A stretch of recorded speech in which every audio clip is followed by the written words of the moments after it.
Assalamualaikum Pak Yato. Waalaikumsalam warahmatullahi wabarakatuh. Saya Pak Gen, kalau laki-laki dan jenengan. Bapak ini yang bersama. Yang saya Pak, saya ini dapat tugas dari kegiatan beberapa, yaitu untuk juga tentang lingkungan kita, yaitu bagaimana kita menyelesaikan sebuah kasus. Karena di sini yang diminta adalah satu dari kepala sekolah saya sendiri, yaitu Pak Yato. Kemudian yang kedua dari kepala sekolah saya sendiri. Nah, nanti insya Allah saya akan misalnya saya akan menghubungi Pak Ir, Pak. Habis menghubungi ke Pak Ir, saya ke Pak Ir. Ya, silakan. Ya, Oke, untuk mengetahui ini Pak, bagaimana cara kita untuk menyelesaikan sebuah kasus. Kasus di sini adalah kasus yang menyangkut dilema etika atau rujukan moral, Pak. Iya. Sakit ya, Pak? Bisa. Silakan. Sebelumnya saya ganti ya, Pak. Ya, Bapak. Bisa, Pak. Kita Pak, selama ini bagaimana Pak Yato dapat mengidentifikasi kasus-kasus yang merupakan sebuah dilema etika atau rujukan moral. Baik, kaitannya kasus-kasus, kita tidak bergabung, kita harus analisis dulu apakah itu kaitannya moral atau dilema etika. Nah, ketika sudah kita analisis, nah kita baru bisa menyelesaikannya sesuai masalahnya. Jadi kita harus menganalisis dulu ya Pak. Ya. Kemudian Pak, bagaimana jika atau Anda menjalankan pengambilan sebuah keputusan di sekolah, terutama untuk kasus-kasus di mana dua kepentingan yang sama-sama benar Pak, atau sama-sama mendukung nilai-nilai kebajikan. Contohnya kayak gini Pak, misalkan saya ini punya anak kecil Pak. Misalnya misal anak saya itu butuh banget saya, tapi kalau misalnya anak saya, misalnya anak saya sakit, sedangkan anak saya kan hanya punya saya dan bapaknya Nathan. Sementara di sekolah ini sedang ada penilaian akreditasi, yang dimana penilaian akreditasi di sini juga sangat penting ya Pak, program sekolah dan Pak Yato juga, mungkin saya juga.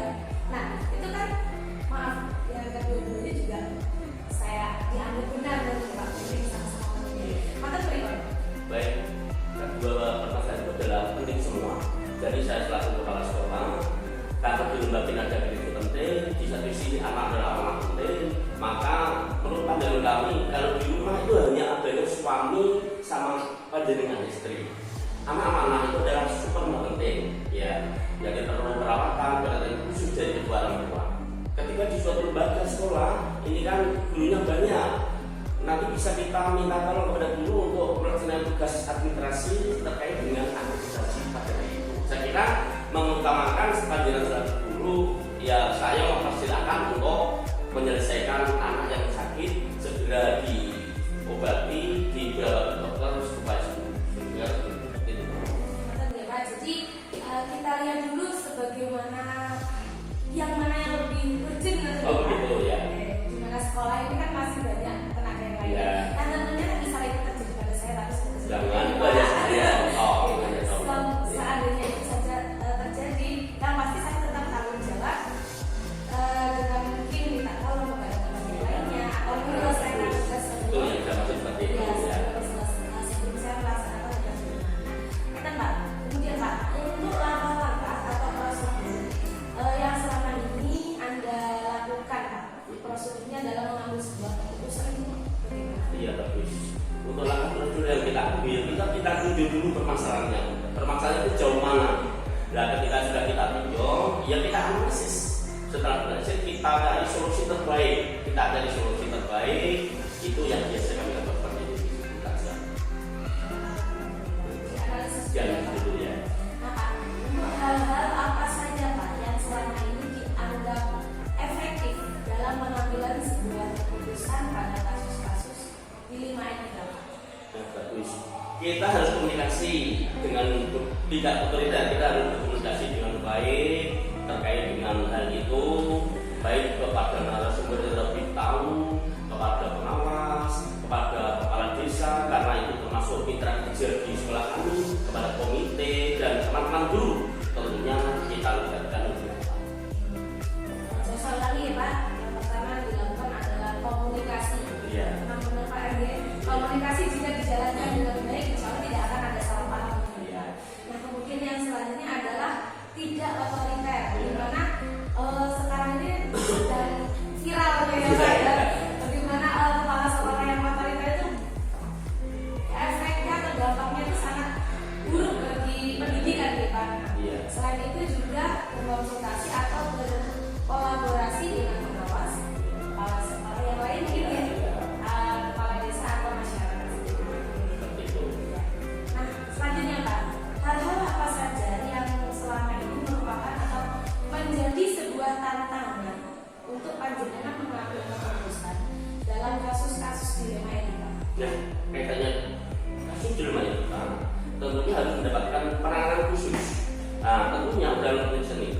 kita harus melakukan pendekatan terhadap yang ada kasus itu.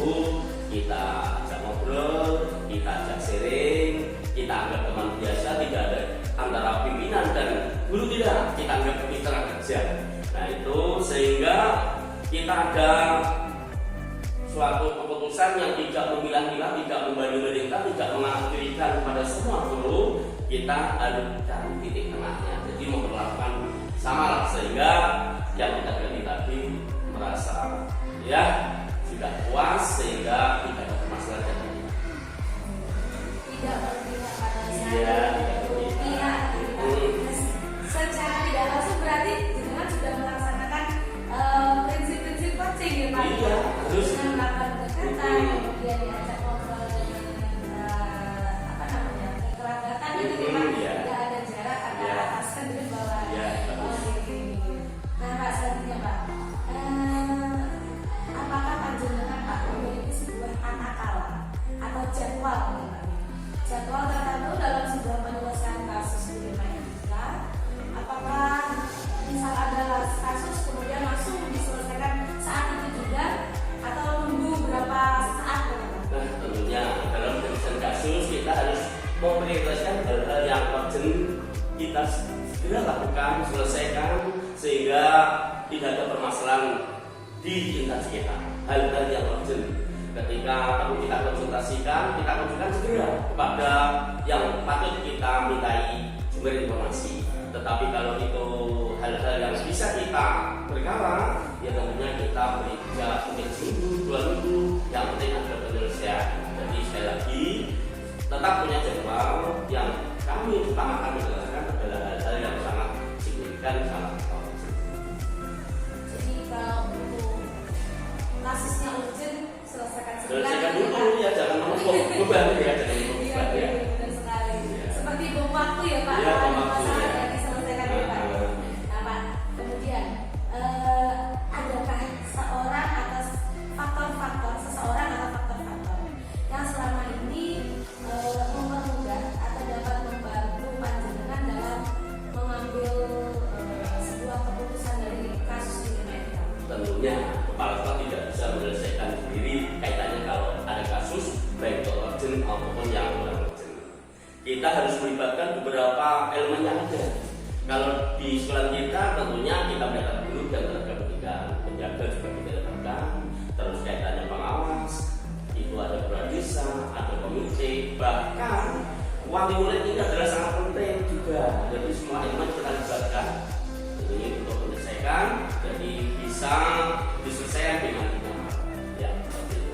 Nyaman Kedua belah pihak, ya. Oke. Nah, untuk yang terakhir kalinya ini Pak, dari semua hal yang sudah kita obrolkan tadi ya. Nah, untuk mengambil apa ya sebuah kesimpulan atau ya, pembelajaran apa nih Pak yang dapat kita petik untuk pengalaman mengambil sebuah keputusan? Bagus. Dalam pengambilan keputusan, tentunya seorang kepala sekolah itu tidak otoriter. Tentunya melibatkan dari semua elemen yang ada di dasar sampai kehidupan tadi. Jadi kita cari solusi yang baik sebaik-baiknya sehingga terkesan kepala sekolah bisa bekerja dengan baik dengan elemen yang ada.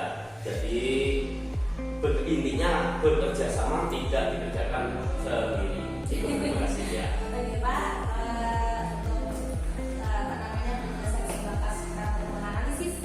Kemudian ini yang paling apa ya Pak, paling susah. Iya. Karena pengalaman ini yang tidak bisa kita dapatkan secara instan. Itulah kenapa saya tadi menjumpai panjenengan, karena saya rasa panjenengan ini pengalaman sudah punya sekali, sudah apa namanya menemui banyak orang dengan berbagai macam karakter,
Oke, Pak. Ada tinggal penting oleh Iya, guru, iya. penjaga, dan elemennya ada. Terima kasih. Oke. Lagi matang ya Pak. Selamat pagi, selamat pagi. Iya, selamat ya. Terima kasih. Selamat pagi. Waalaikumsalam warahmatullahi wabarakatuh. Assalamualaikum warahmatullahi wabarakatuh. Selamat pagi. Waalaikumsalam, selamat pagi. Ya, dari mana? Jadi bisa diperkenalkan. Oke, dengan saya Pak In. Iya. Saya mengganggu waktu panjenengan ya Pak. Ya, siap, siap. Jadi gini Pak, perkenalkan terlebih dahulu nama saya Yanita Adansari Pak. Saya guru di SDN 1 Kawangan. Nah di sini saya sebagai calon guru penggerak di program guru penggerak Angkatan 5 Kabupaten Bogor. Untuk niat dan tujuan kedatangan saya di sini adalah untuk mencari informasi atau mencari pengalaman dari Pak Ir selaku kepala sekolah ini Pak. Iya. Di sini Pak, di mobil 3 ini, mobil tentang Bima kita belajar tentang bagaimana caranya kita untuk menyelesaikan sebuah masalah. Nah, berhubung Pak Ir sudah jadi kepala sekolah kan sudah banyak menghadapi berbagai macam karakter orang ya Pak. Yes, Saya harap nanti di sini saya bisa mendapatkan contoh-contoh konkret atau pelajaran dari Pak Ir sendiri. Ya, siap. Sambil Pak. Siap, siap, Pak. Siap.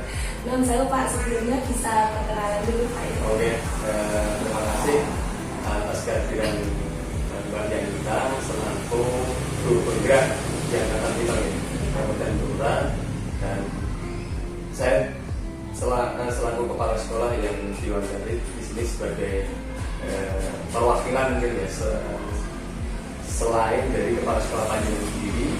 Saya bersyukur karena juga program guru penggerak adalah program yang sangat dinantikan oleh warga lingkungan pendidikan.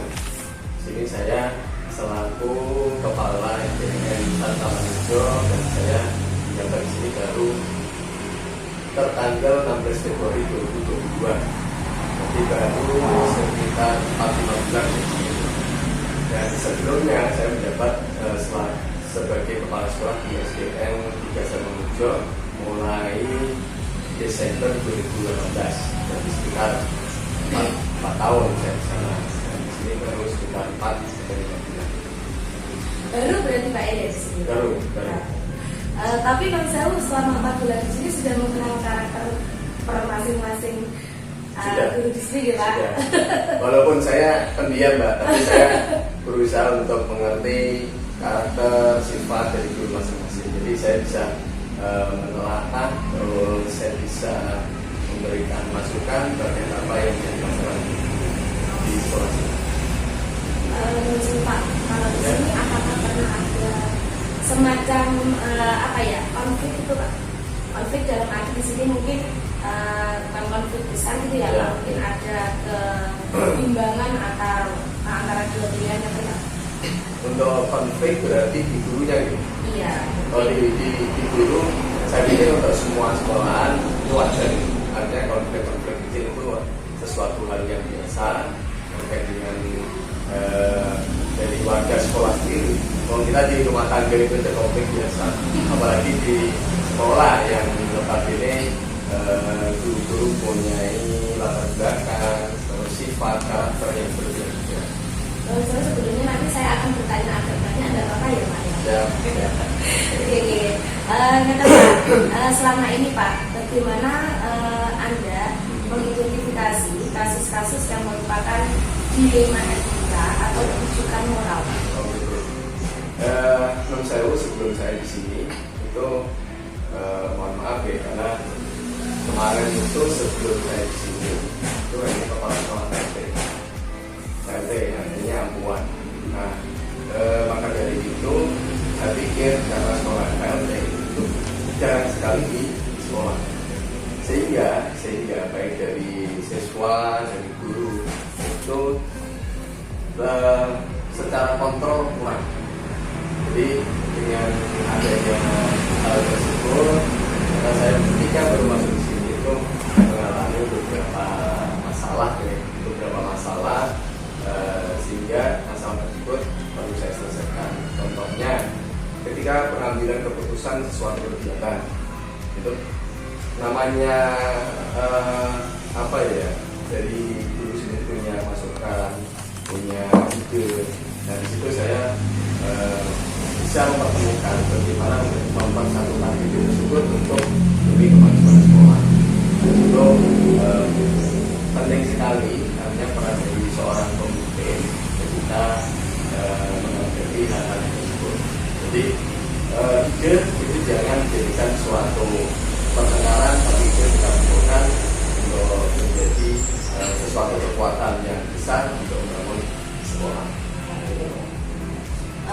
Memang kalau dalam sebuah keluarga banyak kepala itu pasti banyak sekali Karena pemikiran yang berbeda-beda. Kemudian Pak Ir, selama ini Pak, bagaimana Pak Ir menjalankan pengambilan suatu keputusan Pak, terutama untuk kasus-kasus di mana ada kedua belah pihak yang kepentingannya itu sama-sama penting Pak. Oh gitu. Di sini apabila person ya, adanya satu orang guru dan satu orang guru, ini saya panggil Pak. Artinya saya tanya, saya identifikasi kepentingannya apa dan urgennya sejauh mana. Nah, ketika salah satu guru itu mengalami masalah yang urgennya lebih levelnya, itu saya akan mempersilahkan guru tersebut seandainya ada izin seperti itu, saya akan mempersilahkan. Kalau memang saya disuruh memilih antara dua guru tersebut. Iya. Jadi identifikasi masalah itu penting sekali. Jadi kita bisa melihat seberapa penting Pak kepentingannya itu.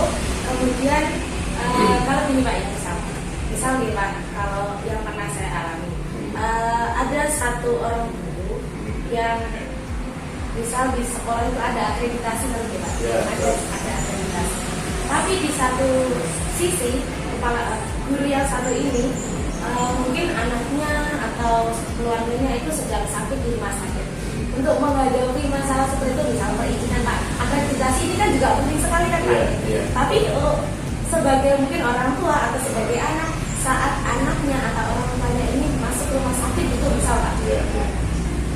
Gini ya, akreditasi itu memang penting bagi sekolah, tetapi di sekolah tidak hanya satu orang guru.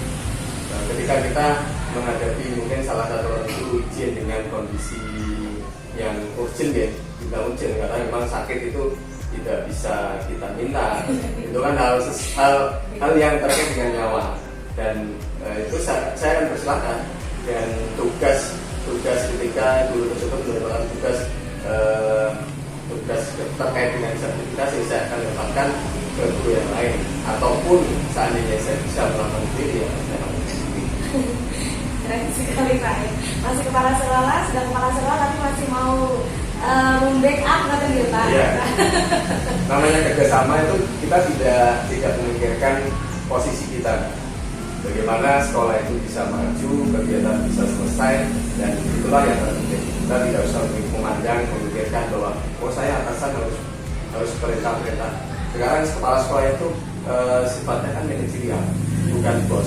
Beda dengan bos. Kalau bos tinggal perintah, Anda melaksanakan ini. Tapi kalau manajerial, selama kita bisa membantu, kenapa enggak? Nah, kata Pak, untuk langkah-langkah atau prosedur seperti apa yang biasa Anda lakukan selama ini sama sedang apa? Bukan konflik ya Pak, kita di sini bilangnya dilema. Langkah-langkah atau prosedur apa yang jenengan ambil Pak? Untuk prosedur paling yang pertama adalah identifikasi masalahnya. Itu penting sekali.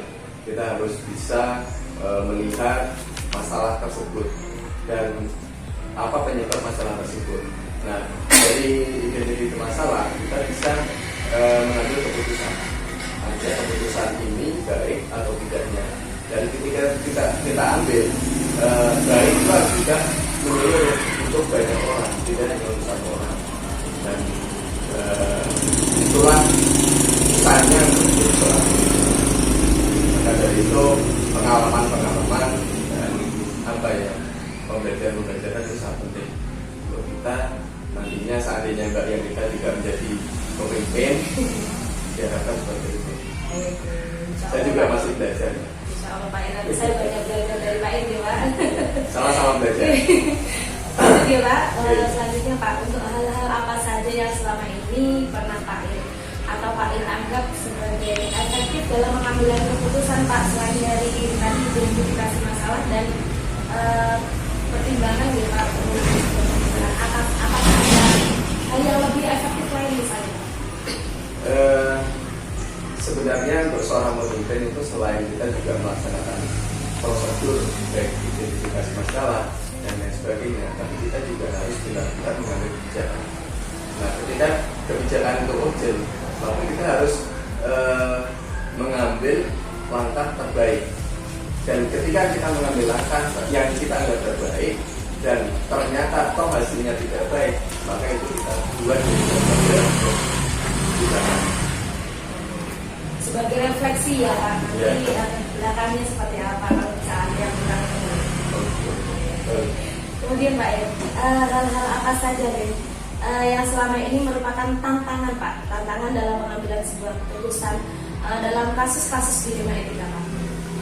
Untuk tantangan terutamanya di siswa, artinya apa? Di siswa itu kalau guru mungkin masih bisa kita atasi, artinya guru sudah punya pemikiran yang luas, pemikiran yang bijak, tapi ketika siswa mengalami dilema etika itu susah.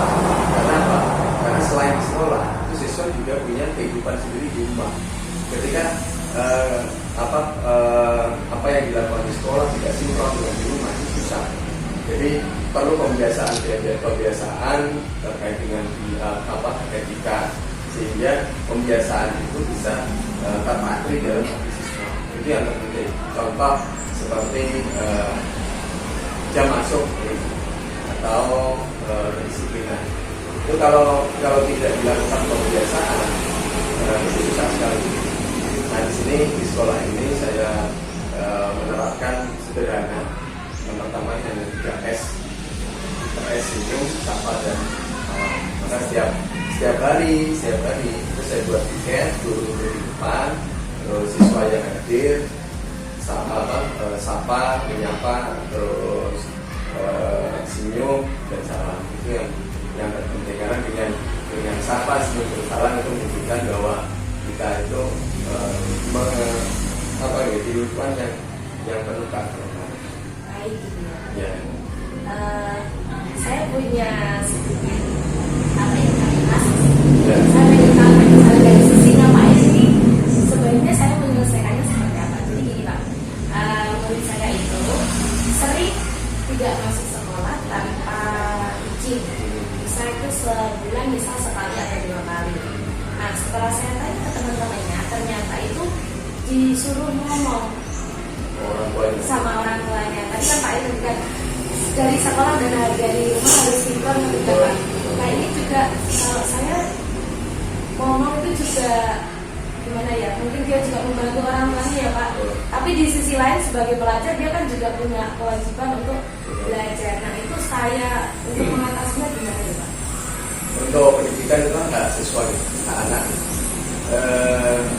Kalau yang saya alami itu kemarin Anda juga di sini itu di SD kami ada salah satu siswa khususnya kelas 5 itu jarang sekali masuk. Dan ketika saya memerintahkan wali kelas, Bu tolong lihat dalam rumah apa yang menjadi masalah.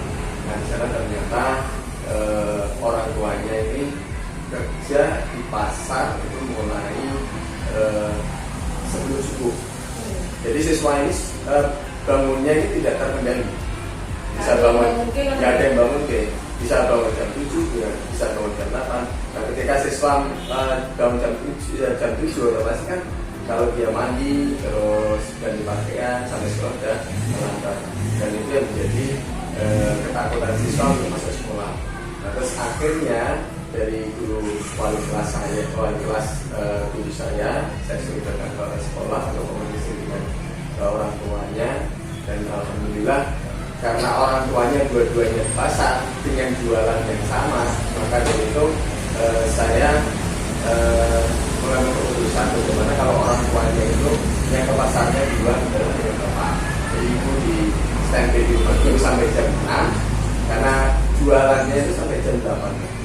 Jadi jam 6 saya di rumah sampai selesai siswa masuk ke berangkat sekolah, terus baru disusul yang punya. Dan alhamdulillah itu juga sudah berjalan, dan alhamdulillah sampai sekarang siswa ini sudah masuk. Jadi kita perlu ada komunikasi dengan orang tua. Bagaimana kita menyelesaikan masalah sekarang. Betul. Kalau kita apakah Pak ini memiliki sebuah tata cara atau jadwal tertentu Pak dalam sebuah penyelesaian kasus di rumah kita? Nah, misal seperti ini, kasus yang seperti tadi ya, yang anaknya terlambat dan mengakibatkan anak ini nggak masuk sekolah di tempat.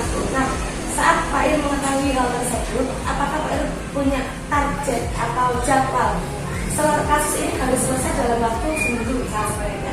Ada nggak? Kalau jadwal secara tertulis tidak ada. Cuma kalau komitmen yang saya berikan kepada wali kelasnya itu ada. Saya beri waktu 1 minggu untuk wali kelas supaya menyelesaikan kasus tersebut, dan alhamdulillah sebelum ini. Tapi untuk jadwal secara tertulis tidak ada. Tapi kalau untuk misal sekarang harus selesai ini masalah, kan? Kita lihat masalahnya dulu. Apakah masalah tersebut memang membutuhkan saat itu juga atau tidak? Kalau memang saat itu juga ya selesai saat itu. Kita tidak butuh masalahnya. Ya, masalahnya urgent apa, terus apa, kita juga. Selanjutnya Pak Ir, adakah seseorang atau faktor-faktor apa saja yang mempengaruhi atau membuat Anda dalam mengambil keputusan dalam kasus-kasus ini? Mungkin minta saran atau dorongan dari orang lain, Ada. Kalau saran itu tentunya kita ketika kita mengambil keputusan juga harus pertimbangan tersebut itu kita pelajari saat kita mengalami beberapa masalah.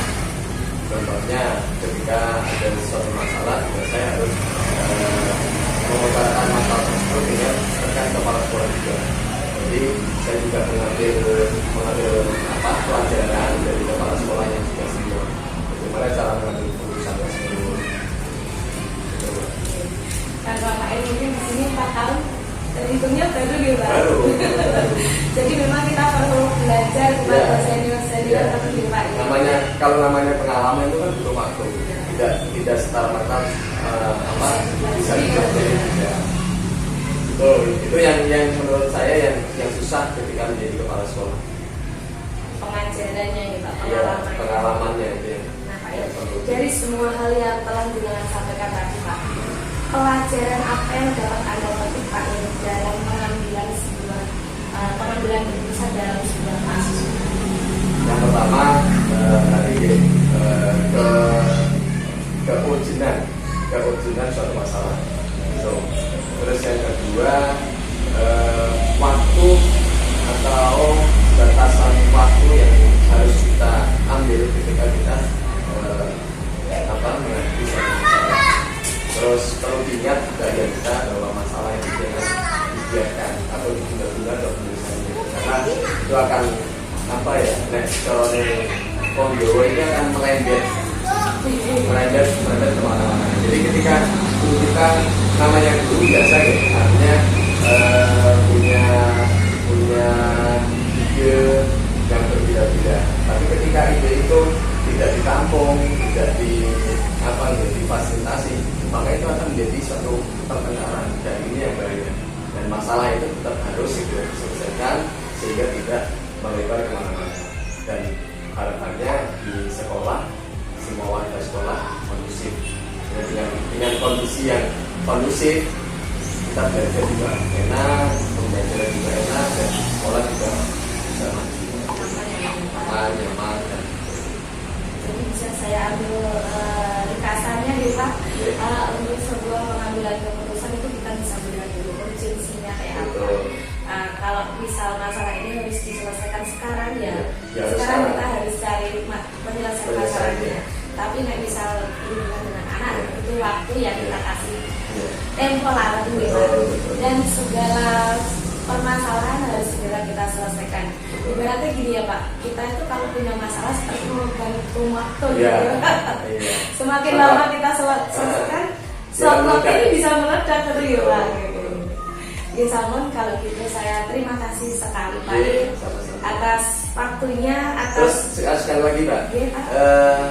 untuk pengambilan keputusan atau pengambilan masalah jangan takut salah. Yes. Jangan Ketika takut kita ada dua pilihan, seandainya kita dihadapi dua pilihan jalan ke kiri dan ke kanan, dan kita harus mengambil salah satu. Dan suatu saat apabila kita mengalami masalah yang sama, kita juga sudah bisa mengambil keputusan. Jadi pengalaman adalah sesuatu yang kita. Betul sekali. Jangan takut mengambil keputusan Betul. Pak. Iya. Jangan takut salah. Jangan takut salah untuk mengambil keputusan. Tidak ada yang salah Pak ya. Jangan salah. Nggak ada mungkin Iya. kayak misalnya yang satu cocok yang satunya tidak cocok itu Nah, ya Pak. nah ketika kita mengambil jalan, terus sudah kita sudah diputuskan, ternyata di sana ada lubang. Ketika kita menghadapi masalah yang sama, kita tidak mungkin untuk mengulang lagi. Jadi kita ada tahu oh secara ada lubang, jadi kita mengambil yang lain. Ada lagi Pak ya? Cukup. Kalau begitu terima kasih Pak Ir. Saya banyak sekali mendapatkan ilmu dari panjenengan sehingga nanti misalnya saya pasti kan Pak Ir juga Jadi kepala sekolah. kepala sekolah ya. Nah, saya dukung. Akan Sudah layak, sudah layak. kalau besok apa yang diinginkan di Pak Ir itu terjadi, Pak Ir siap-siap nanti saya tanya-tanya terus ya Pak. Oke. Terima kasih ya Pak atas Oke. waktunya, atas penjelasannya, sangat bermanfaat sekali untuk saya Pak Ir. Oke, sama-sama. Sampun ngoten mawon, nanti suatu saat saya kesini lagi untuk bertanya-tanya. Siap. Matur nuwun ya Pak Ir. Assalamualaikum. Waalaikumsalam.